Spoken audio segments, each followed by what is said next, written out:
Hello, everybody. This is an update of what's going on with the Swago project that we have going right now. We got all the plumbing and electrical done. The electricians finished up yesterday.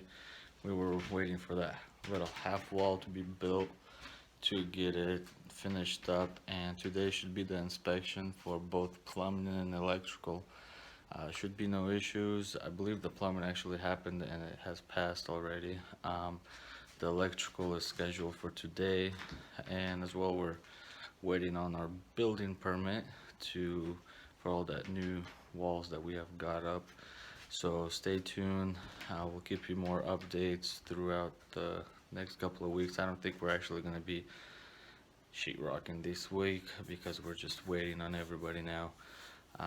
So it's not up to us. But once we get past on all inspections, we'll continue to do all the work, and yeah, we'll go from there and keep you updated.